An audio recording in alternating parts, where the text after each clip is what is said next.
Proverbios capítulo 28, versículo 13 dice: el que encubre sus pecados no prosperará, mas el que los confiesa y se aparta alcanzará misericordia.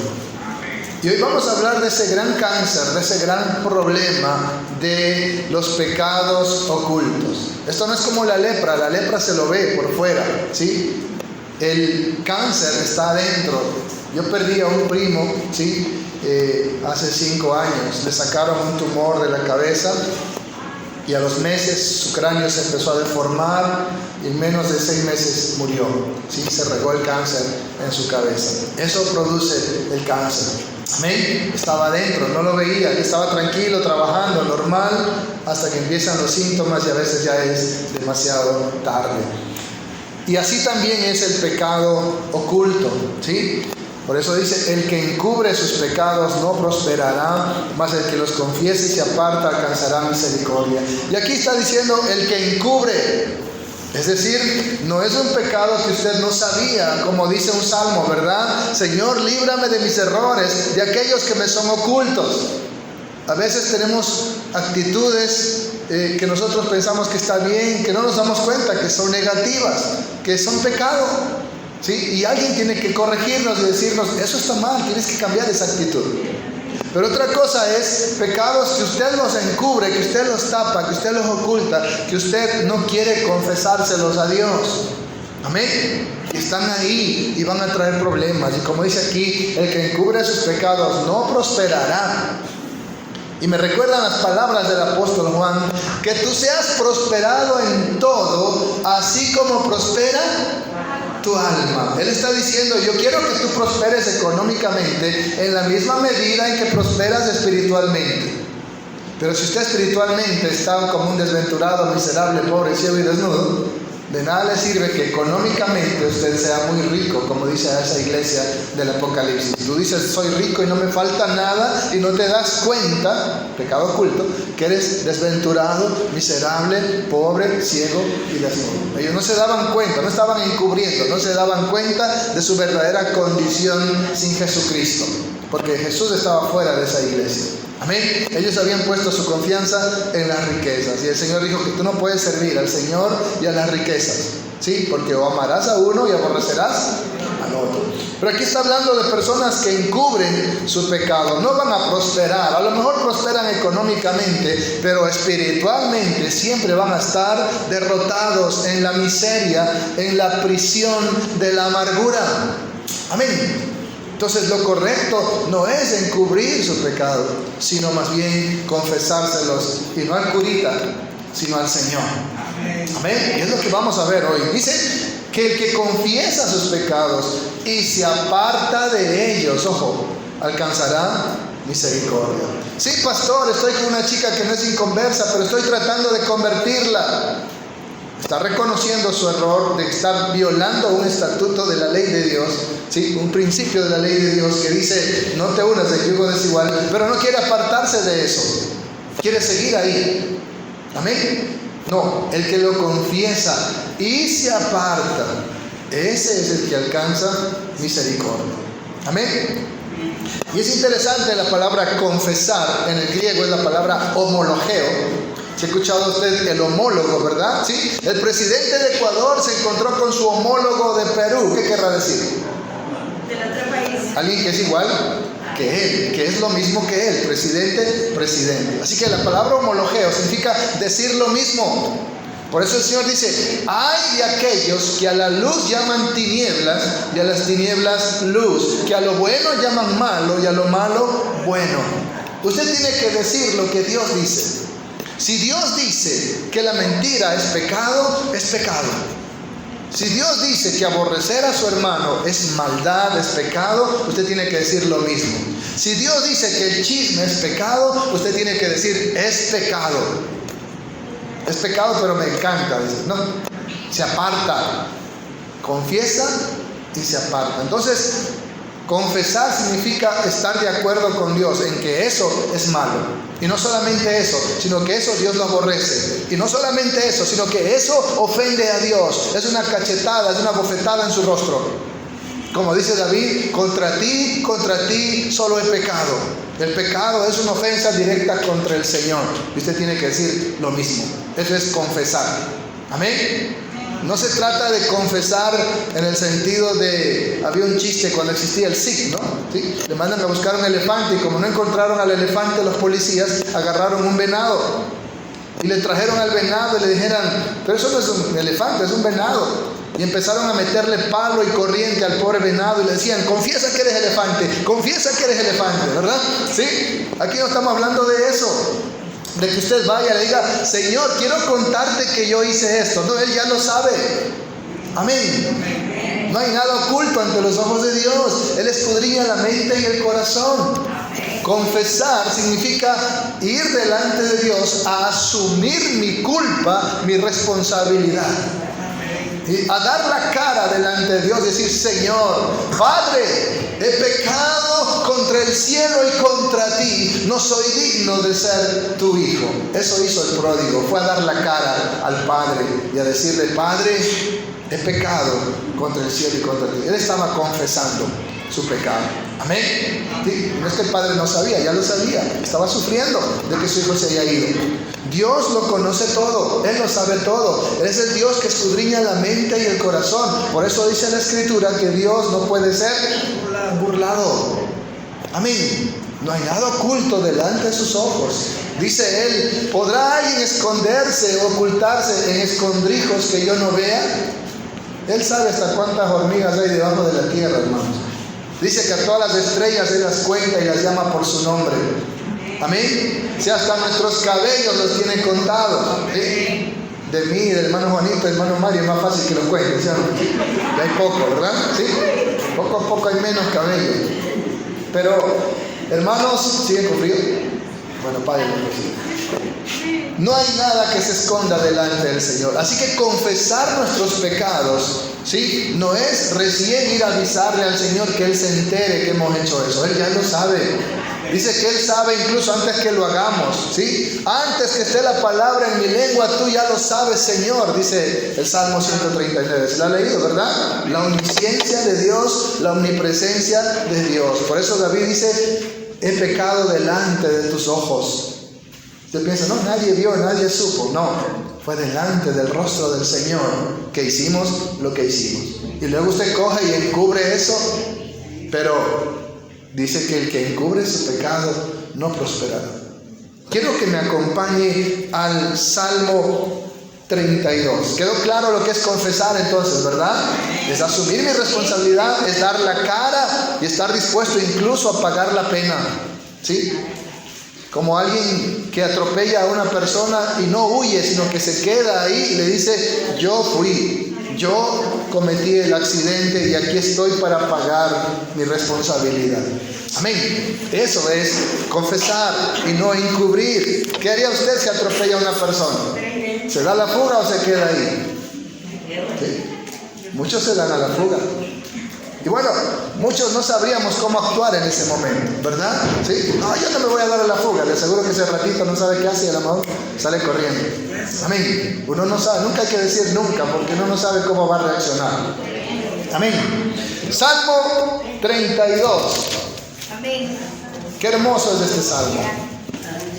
La dicha del perdón. Dice, bienaventurado aquel cuya transgresión ha sido perdonada y cubierto su pecado. Ojo, no dice encubierto, ¿sí? Dice cubierto. Como que yo dijera, hermano Raúl debe $1,000. Y yo le digo, hermano, duerma tranquilo, su deuda ha sido cubierta, ya le pagué. ¿Sí? Otra cosa es encubierto, cuando dicen, oiga, no ha visto al hermano Raúl, andan buscándolo de cierta, casi digo el nombre, después hago publicidad, ¿verdad? ¿Sí? Bueno, aquí hay la ganga, ¿qué más hay? Pero algunos, ¿no? Andan, esos son buenos para buscar a la gente, ¿no? Y el hermano no parece ni por debajo de las piedras, ese anda encubierto, bueno. Cubierto significa pagado, perdonado. Amén. Así como la sangre cubría el altar, Así la sangre de Cristo cubre nuestros pecados, pero también cancela nuestros pecados, pagó el precio de nuestros pecados. ¿Cuánto le dan un aplauso al Señor? Gloria a Dios. Entonces, no es lo mismo pecados cubiertos de telestai, consumado es, todo pagado, que pecados encubiertos. Amén. Es decir, que usted los ha ocultado, los tiene tapiñados ahí. ¿Sí? Bienaventurado aquel cuya transgresión ha sido perdonada y cubierto su pecado. Bienaventurado el hombre a quien Jehová no culpa de iniquidad y en cuyo espíritu no hay engaño. Amén. Una cosa que la gente piensa que eres inocente, otra cosa que Dios te diga que eres inocente. Y la única forma de ser inocente es cuando te arrepientes de tus pecados y vienes a los pies de Jesucristo. Entonces, justificados por la fe, tenemos paz para con Dios por medio de nuestro Señor Jesucristo. Porque Él es nuestra paz. Él es nuestro sustituto. Él cubrió nuestros pecados con su sangre. Amén. Bienaventurado entonces el hombre a quien Jehová no culpa de iniquidad. Y el diablo es inicuo. Iniquidad significa rebelión, rebelarse directamente contra Dios. Significa rechazar su autoridad, su soberanía. Significa una abierta aversión contra Dios. Por eso Satanás significa adversario. Y eso es iniquidad. Cuando usted dice, yo no quiero saber nada de Dios, no quiero arreglar cuentas con Él, no me interesa. Ese es inicuo. Amén. Y en cuyo espíritu no hay engaño.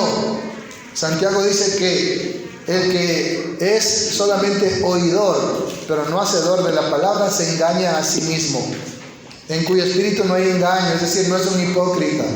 No muestra máscara de santurrón, sino que por dentro es genuinamente un hijo de Dios. Es íntegro delante del Señor. Amén. En cuyo espíritu no hay engaño. Dice también el versículo 3: mientras callé se envejecieron mis huesos en mi gemir todo el día. Porque de día y de noche se agravó sobre mí tu mano, se volvió mi verdor en sequedades de verano. Esas son las consecuencias de los pecados ocultos. Mientras callé se envejecieron mis huesos en mi gemir todo el día. Usted va a estar flaco, ojeroso, cansado y sin ilusiones. ¿Sí? Aquí podrá venir, sonreír, sí, la vueltita de la victoria, pero llega a su casa y otra vez se siente derrotado. Y lo único que hace es aparentar que usted está en victoria, pero está en derrota. Amén. Y se está secando por dentro, se está consumiendo por dentro. Y vive amargado. Y vive atrapado en esa cárcel de la amargura, porque su conciencia, si es que no está cauterizada y muerta, le está diciendo: tienes que confesar tu pecado, tienes que asumir tu culpa, tu responsabilidad, y tienes que confesárselo al Señor para que te perdone.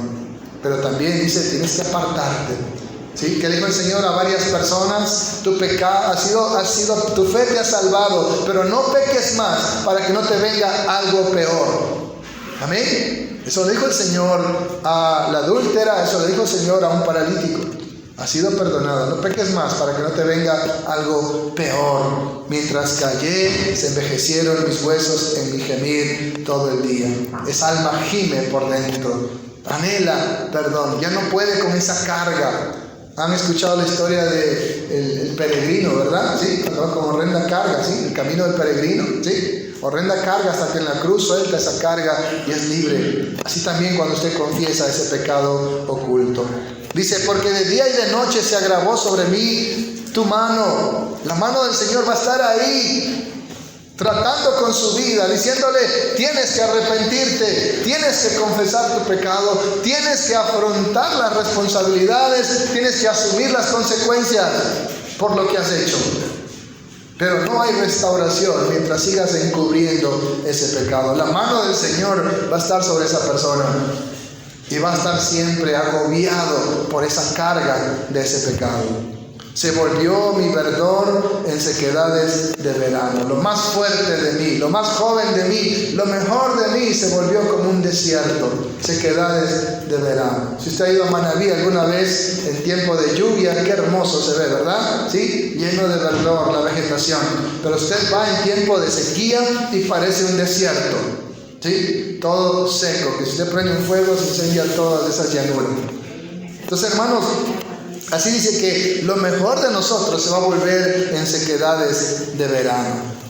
Pero luego dice en el versículo 5, mi pecado te declaré y no encubrí mi iniquidad. Ya expliqué qué es iniquidad, una rebelión directa contra Dios. El que no quiere confesar su pecado está haciendo eso, rebelándose contra Dios. Dije, confesaré mis transgresiones al curita de la parroquia. ¿Cómo dice? A Jehová. A Él tiene que usted confesar, porque contra Él hemos pecado, ¿sí? Y tú perdonaste la maldad de mi pecado. ¿Cuándo recibió perdón este hombre? Cuando confesó sus transgresiones. Hermano, qué terribles son los pecados ocultos. Yo quiero recorrer hoy 3 historias y espero no aburrirlos. Génesis capítulo 42. Sí, vamos a Génesis y ahí hasta llegar a Apocalipsis, ¿verdad? Sí llegaremos a Apocalipsis, ¿qué dice? Génesis 42. Más rápido llegue el Apocalipsis, dice. Génesis 42, desde el versículo 21. Vamos a hablar de los hermanos de José, que lo habían intentado matarlo y mejor lo vendieron. Y ahora estaban siendo castigados por Dios, viviendo las consecuencias. Y dice, y decía, versículo 21, el uno al otro, verdaderamente hemos pecado contra nuestro hermano, pues vimos la angustia de su alma cuando nos rogaba y no le escuchamos. Por esto ha venido sobre nosotros esta angustia. Entonces Rubén les respondió diciendo, ¿no os hablé yo y dije, no pequéis contra el joven y no escuchasteis? He aquí también se nos demanda su sangre. Pero ellos no sabían que los entendía José, porque había intérprete entre ellos.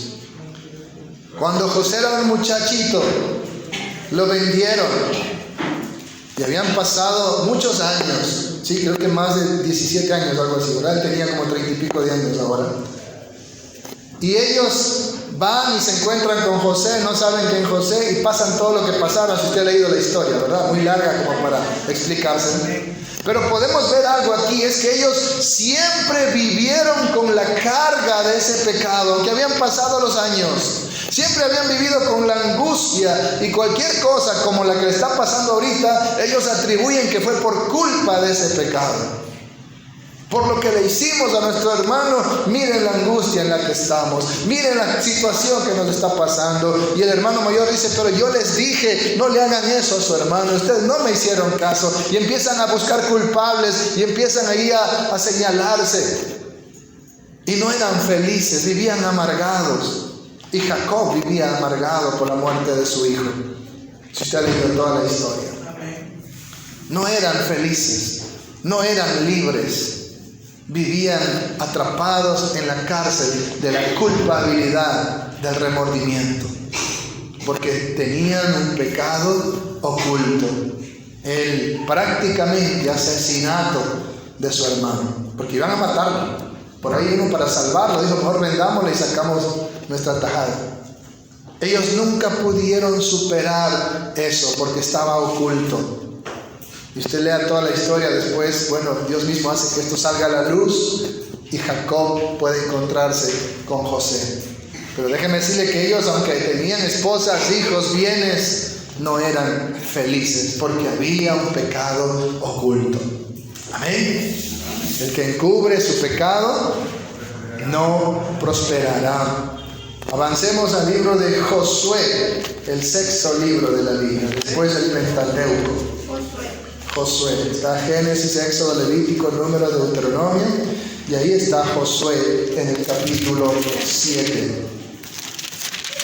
Espero que usted conozca las historias y así no queden vacíos por ahí, porque no puedo explicarlas todas, son muy largas. Josué capítulo 7, Versículo 1, dice la palabra del Señor. Pero los hijos de Israel cometieron una prevaricación en cuanto al anatema. Porque Acán, hijo de Carmi, hijo de Sabdi, hijo de Sera, de la tribu de Judá, tomó del anatema, y la ira de Jehová se encendió contra los hijos de Israel. Josué había dado instrucciones claras. Jericó, ¿sí?, es anatema. ¿Qué significa anatema? Maldito por Dios para destrucción. Todo lo que encuentren ahí está maldito por Dios. No cojan nada, porque van a hacerse ustedes también malditos. Hay que quemar todo. Jericó es anatema, hay que destruir todo y quemar todo. No vayan a coger nada del anatema, porque van a llevar maldición a su casa. Y Deuteronomio dice eso: no lleves anatema a tu casa para que no lleves maldición. Amén. Cuidado con llevar huesos del muerto, tierra del cementerio y esas cosas, ¿verdad? Usted está llevando anatema a su casa. Cosas robadas, ¿sí? Celulares robados, cilindros de gas baratitos a $10 robados. Usted está llevando anatema a su casa. Y ellos tomaron aquí, Acán toma del anatema, lo oculta, y eso trajo desgracia al pueblo de Israel. Fueron a la guerra, ¿sí? Mira, dice, es un pueblo chiquito, se lo derrotamos, pero así, vamos poco. ¿Para qué ir todo el ejército? Si lo vamos a derrotar, son poquitos. Y esos poquitos los mandaron derrotados. ¿Por qué? Porque ya no peleaba el Señor por ellos. Porque la ira del Señor, como dice aquí, se había encendido contra ellos. Versículo 11. Dice, desde el 10. Y Jehová dijo a Josué: levántate, ¿por qué te postras así sobre tu rostro? Israel ha pecado. El que pecó fue uno, Acán, pero aquí dice: Israel ha pecado, y aún han quebrantado mi pacto que yo les mandé, y también han tomado del anatema. Y por eso estaban siendo derrotados. En el versículo 20. Y Acán respondió a Josué diciendo: verdaderamente yo he pecado contra Jehová, el Dios de Israel, y así he hecho.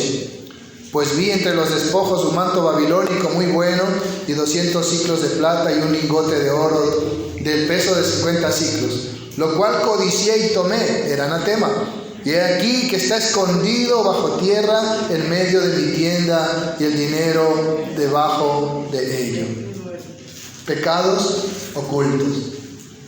Él había tomado algo maldito por Dios, algo condenado a destrucción, ¿sí? Un lingote de oro, ¿verdad? 200 siclos de plata, muy alto cusqui, ¿verdad? ¿Sí? Un manto babilónico, seguramente el que usaban los reyes, muy caro.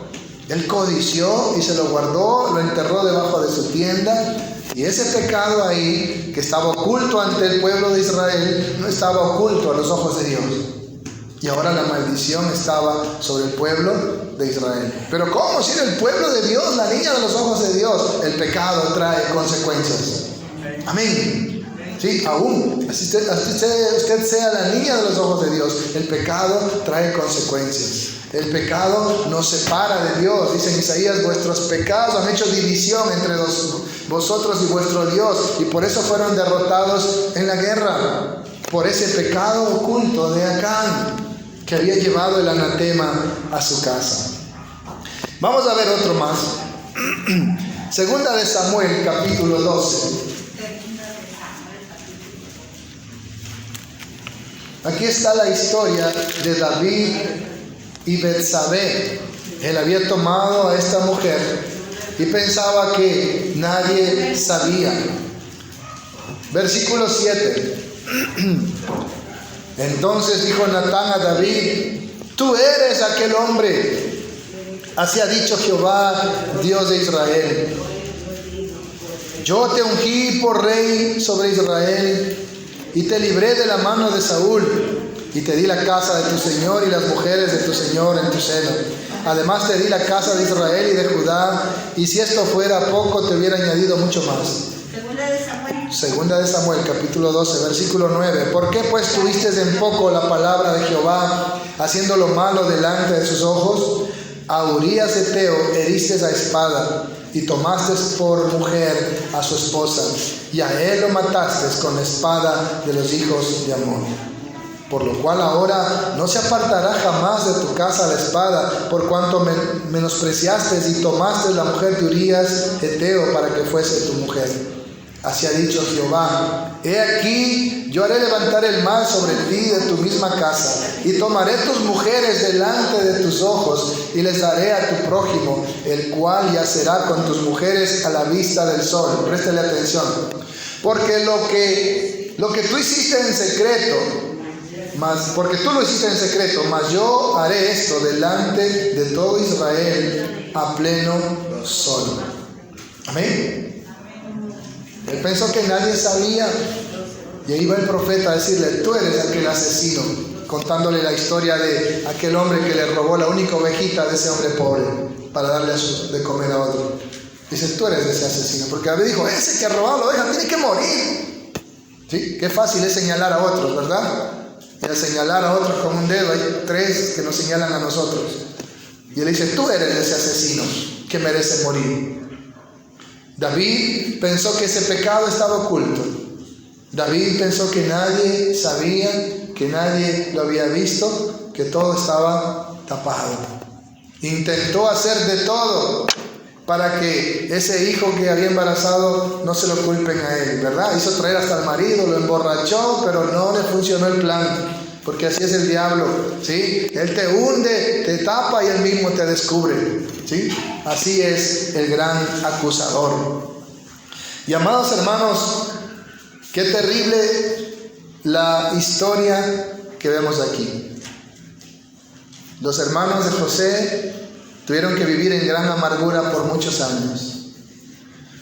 El pueblo de Israel sufrió muchas bajas en su ejército y grandes estragos que tuvieron que vivir por el pecado de un hombre, de Acán, que él había ocultado del anatema. Y David tuvo que vivir la muerte de aquel niño que estaba embarazado de Betsabé. Tuvo que vivir que violen a su hija. Tuvo que vivir que maten al violador, su propio hermano. Y luego ese que mató al violador intentó matar a David, lo persiguió a Absalón.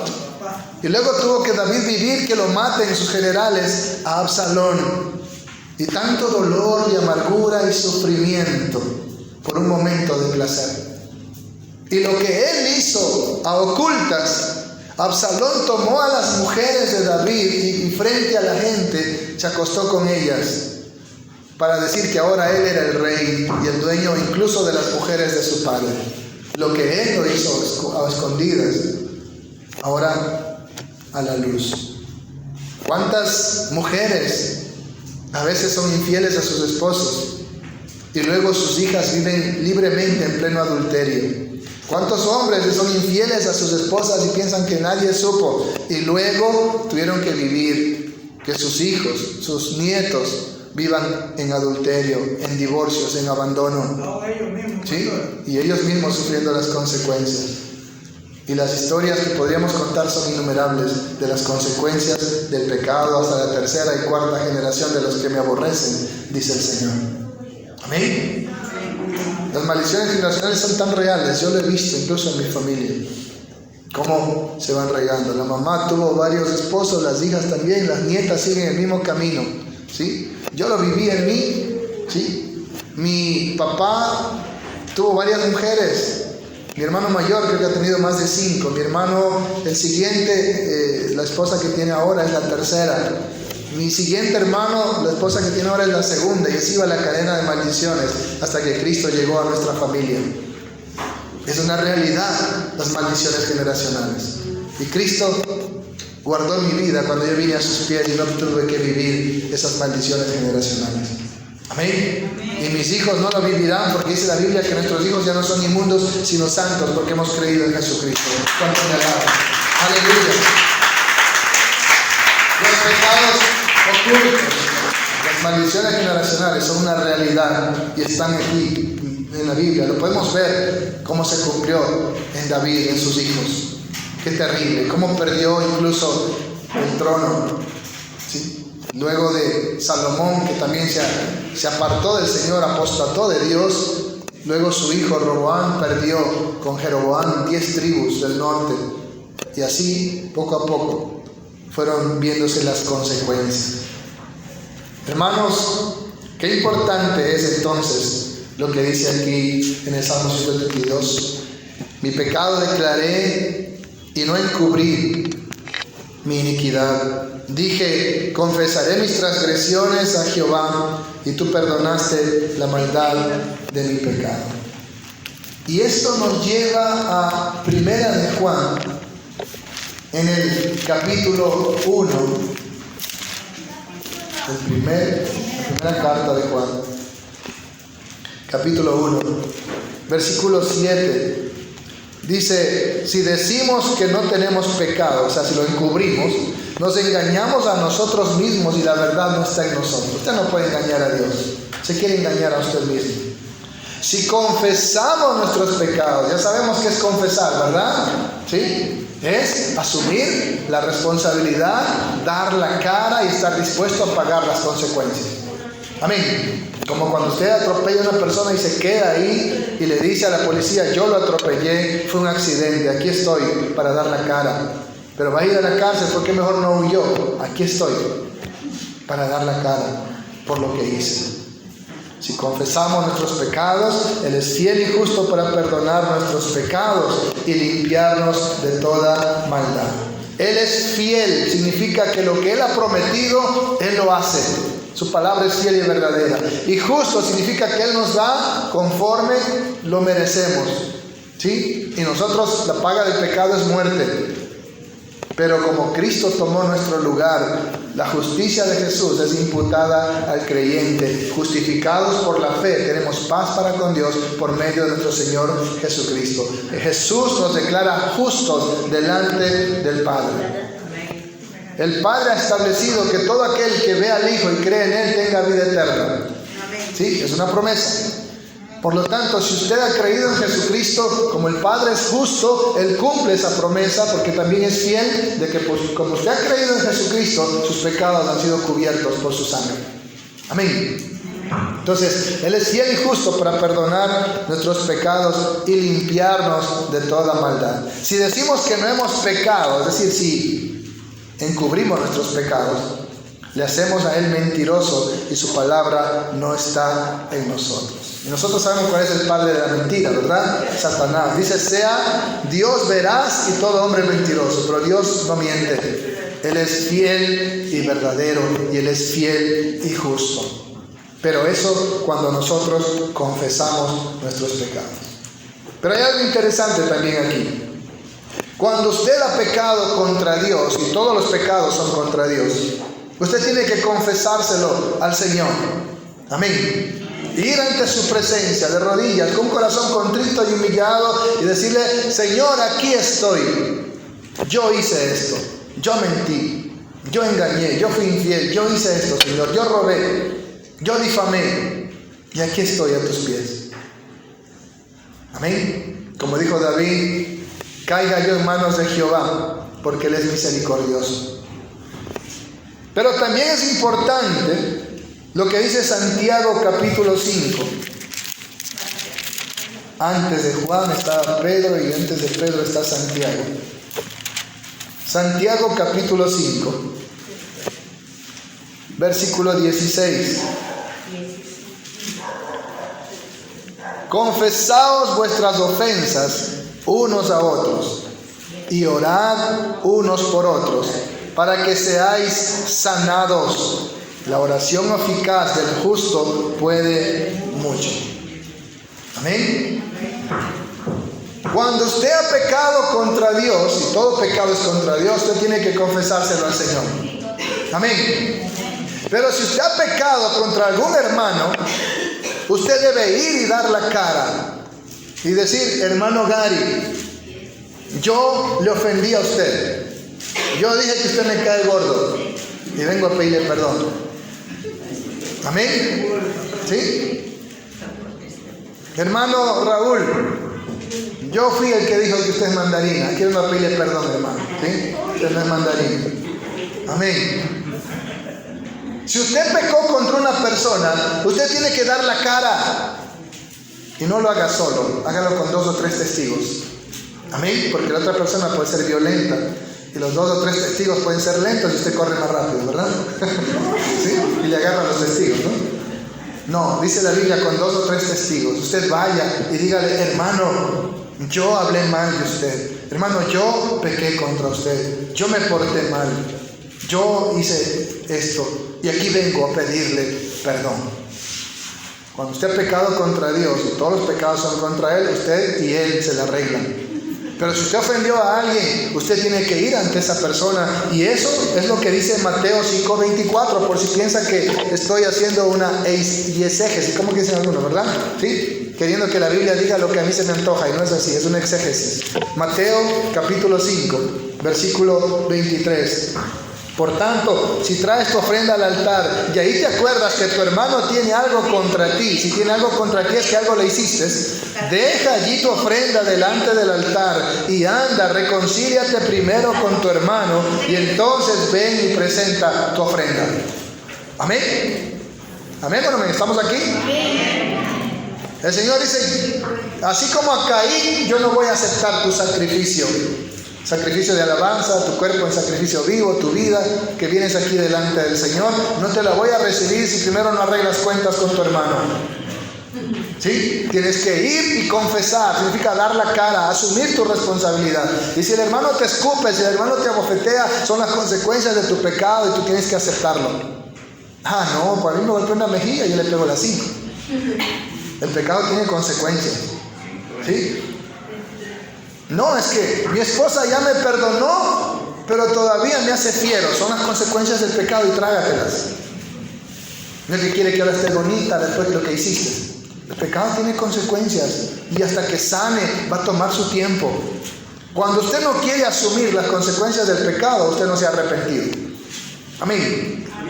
Pero si usted dice: el Señor, si merezco latigazos, si merezco la indiferencia de mi esposa por 5 años, si merezco eso, lo asumo, Señor, pero yo quiero que tú me perdones. Y por eso Santiago dice que tenemos que confesar unos a otros nuestros pecados. Y el Señor habla de la urgencia de hacerlo, si es posible, antes de que traigas al altar tu sacrificio. Y miren, ¿para qué? Dice el Señor, Santiago 5:16, para que seáis sanados. No va a haber sanidad interior, no va a haber restauración en tu corazón mientras no hagas eso. Mientras no te acerques a la persona y le digas: perdóname. Perdóname por ser un marido malhumorado, histérico. Perdóname por ser una esposa tóxica, celosa, ¿verdad? ¿Sí? Perdóname por haber hecho la vida de cuadritos. Aquí estoy para decirte: perdóname. Y es lo que está diciendo aquí: confesaos vuestras ofensas unos a otros. Alguien dice: no, con Diosito nomás hay que confesar y nada más. No tengo por qué estarle diciendo a la gente nada. Si usted ha pecado contra la congregación, usted debe pararse aquí y decirle: iglesia, mi testimonio ha avergonzado a esta congregación, así que les he ofendido, perdónenme. Y hoy en día ya no se hace eso, pero según la Biblia deberíamos hacerlo. Si usted pecó contra una persona, vaya a esa persona y pídale perdón. Si usted pecó contra un grupo, dé la cara ante ese grupo y dígale: hermanos, perdónenme. ¿Sí? Amén. Eso es importante, para que seáis sanados. ¿Qué le dijo el Señor a Abimelech? Dile a Abraham que ore por ti, porque es profeta. Y Abimelech pudo haberle dicho: pero sí, Señor, si ya estoy hablando contigo. Sí, pero ofendiste a Abraham. Así que si él ora, yo te perdono. Lo mismo le dijo a los amigos de Job: díganle a Job que ore por ustedes, porque no me agradó lo que han hecho. Pero Señor, si estamos hablando contigo, perdónanos directamente. No, Job tiene que interceder por ustedes. La oración del justo te libera. El justo es aquel que no te ofendió, sino el ofendido. Cuando Él te perdona y ora por ti, tú eres libre, eres sanado, eres restaurado. Pero si Él aún guarda en su corazón lo que tú le has hecho, eso es una carga sobre ti que estará delante de Dios como una queja. Por eso dice: tengan cuidado cómo tratan a uno de mis pequeños, porque sus ángeles están siempre ante la presencia de Dios. ¿Sí? Son chismosos, ¿verdad? ¿Sí? Están contándole todo. Usted no va a experimentar la libertad gloriosa de los hijos de Dios en Cristo Jesús si hay pecados ocultos en su vida. Amén. Tiene que confesarlos. Génesis capítulo 50. Volvamos a la historia. Génesis capítulo 50. Versículo 15. Viendo los hermanos de José que su padre era muerto, dijeron: quizás nos aborrecerá José y nos dará el pago de todo el mal que le hicimos. Miren cuántos años habían pasado.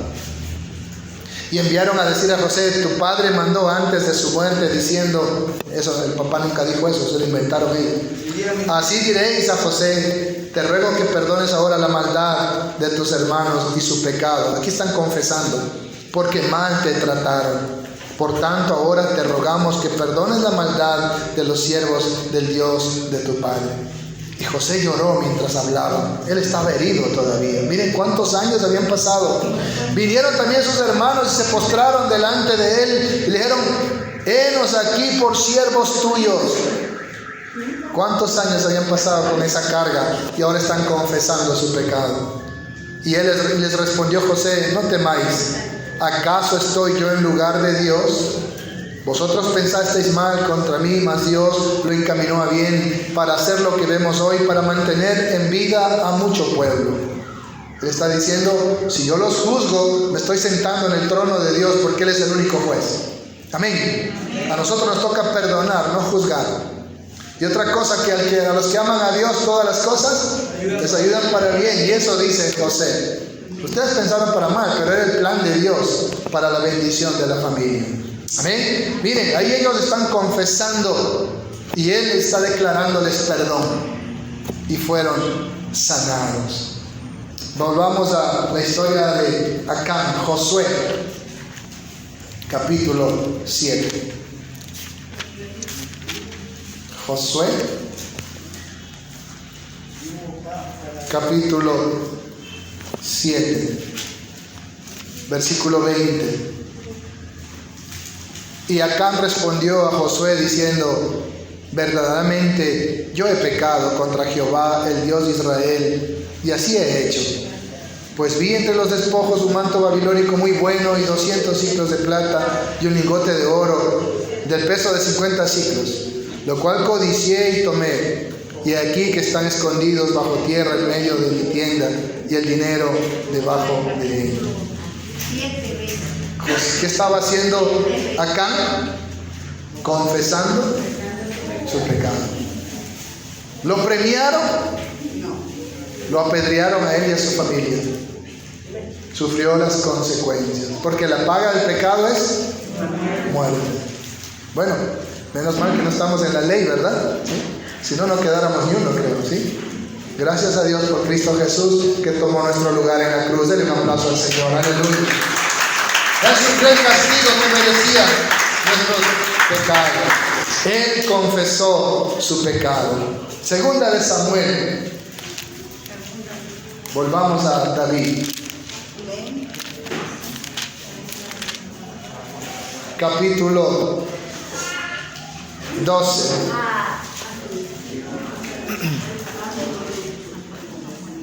¿Ya lo tienen? Versículo 13. Leamos el 12 también, dice: porque tú lo hiciste en secreto, mas yo haré esto delante de todo Israel y a pleno sol. Entonces dijo David al profeta Natán: pequé contra Jehová. ¿Qué estaba haciendo David? Confesando su pecado. Y Natán dijo a David: también Jehová ha remitido tu pecado, no morirás. Cuando usted manda una carta, dice el nombre del remitente. ¿Quién es el remitente? Ajá. El Señor ha remitido tu pecado, significa se lo ha dado a otro. Otro iba a morir en vez de David. Y por eso dice el versículo 14: mas por cuanto con este asunto hiciste blasfemar a los enemigos de Jehová, el hijo que te ha nacido ciertamente morirá. Eso significa remitir. Y como yo dijera, si es con él, es con Gary, ¿verdad? Es conmigo, ¿verdad? ¿Sí? Eso es remitir. Y eso fue lo que hizo Jesucristo. Y eso es lo que está haciendo el Señor Jesús allá a la diestra de Dios. Señor, yo morí por Amalia, así que es sobre mí su culpa. Él es nuestro sustituto. Y aquí nos dice, David ya ha sido perdonado, pero tu hijo va a morir. Y David no dijo, no, pues entonces no me ha perdonado. ¿Sí? No, pues si me va a hacer eso, no me ha perdonado. ¿Sí? No, pues sí, si el hermano ya estamos pidiendo públicamente perdón y ahora nos quiere disciplinar el pastor, entonces no nos ha perdonado. Me voy de la iglesia. Porque no quieren asumir la responsabilidad de sus actos y ser disciplinados.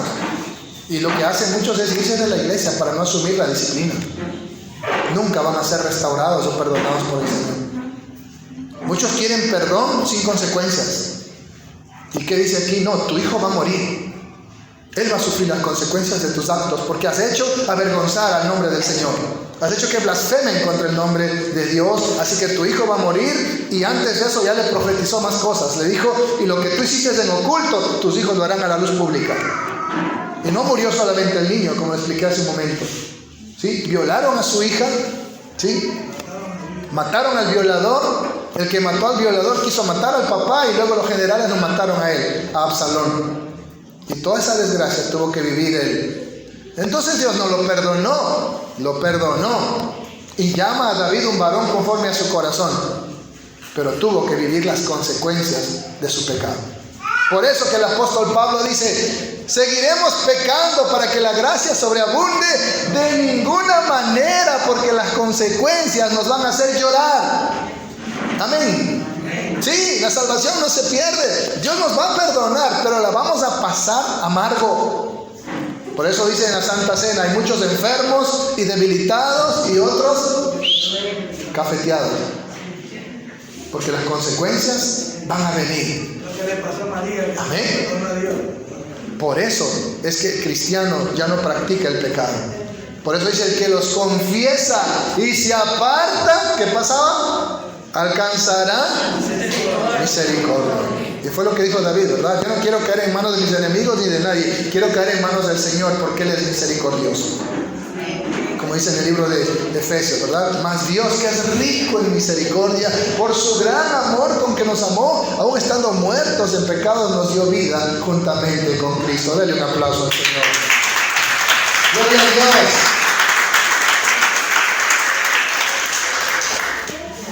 Qué importante, hermanos, es entonces entender lo nocivo, lo cancerígeno que son los pecados ocultos. Usted tiene que confesar sus pecados al Señor si quiere experimentar la libertad gloriosa de los hijos de Dios, si quiere experimentar restauración, si quiere experimentar sanidad. Amén. Si confesamos nuestros pecados, Él es fiel y justo para perdonar nuestros pecados y limpiarnos de toda maldad. Amados hermanos, el Señor en una iglesia les dijo, miren, yo estoy a la puerta y llamo. Si alguno oye mi voz y abre la puerta, entraré en Él, cenaré con Él y Él conmigo. Era una iglesia que tenía mucha actividad religiosa, pero Jesucristo estaba afuera, porque adentro había pecados ocultos. Y por eso es que hay personas que pueden tener años en el Evangelio, pero no han nacido de nuevo, porque Jesús nunca ha entrado en ese corazón. Mientras usted no vacíe su corazón de todo su pecado, Jesús no puede entrar. Pero cuando usted le entrega todos sus pecados a Jesús, sin ocultarlos, Señor, tú conoces mi corazón, mi vida está desplegada delante de ti. Tú sabes todo lo que hice, Señor. Tú sabes, Señor, que cuando fui joven practiqué un aborto. Tú sabes, Señor, que cuando fui adolescente tal vez abusé de esa chica. Tú sabes, Señor, que yo me robé eso. Tú sabes, Señor, que yo hice esto antes de conocerte. Pero, Señor, aquí estoy. Perdóname. Entonces usted va a ser completamente libre. Amén. Amén.